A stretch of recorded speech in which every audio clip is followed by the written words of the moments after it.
My name is Kane. We're at 1945 Speed and Custom right here in Troy, New York. So we're here with my car, a 1995 M3. You know, it's funny, I've owned, I don't know, 100 cars in my lifetime, many of them being BMWs. I've had, newer cars, older cars. There's just something about this car, this chassis. The connection to the road is absolutely incredible, like nothing you've ever felt before.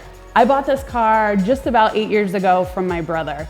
My brother is a car collector, among other things, and when he had it, he had his own spin on it. So I knew if I was gonna buy it, I wanted to personalize it a little bit for myself also. Took it back to totally stock. If I was going back to stock wheels, that meant I had to lower the spoiler in the back. I mean, because I couldn't have a high spoiler and stock wheels, I would feel like I was wearing an evening gown with sneakers, and that was not okay. I just wanted to do something special with this car, especially because of the lineage, but truly, like this chassis, the E36M is by far the best car to me that's ever been built. I came to Cars and Coffee here at 1945 Speed and Custom and met Jeremy and saw the cars that he was building, and I love to see the combination, really the juxtaposition between, Japanese styling, mix in a little European flair.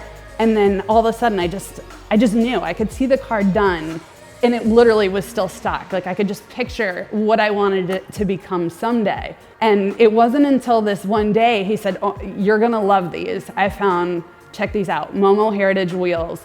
And literally the second I saw them, I could pick, the whole car was done in my mind. So when it came to picking the right wheels for this car, it's a very straight bodied car. It has like literally no curves on it. And to me, the wheel not only had to kind of support the shape of the vehicle, but the wheel had to be, period correct or have that same vibe as the car.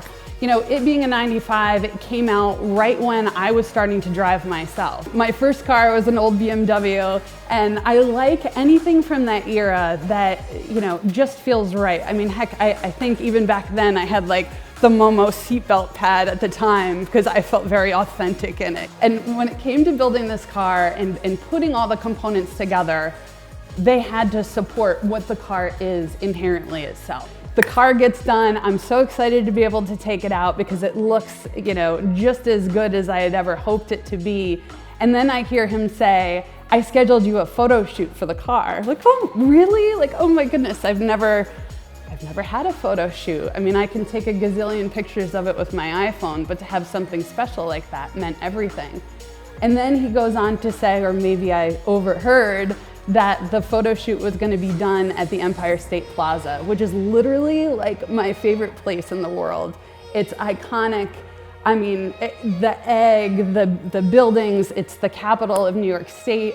I was absolutely in tears. And we were getting done with the photo shoot, and next thing you know, he comes over and I think he's helping me pose better in front of the car. And then he got down on one knee and proposed. What? Just when you think like things can't get any better or crazier, it was like the cherry on top to all of it.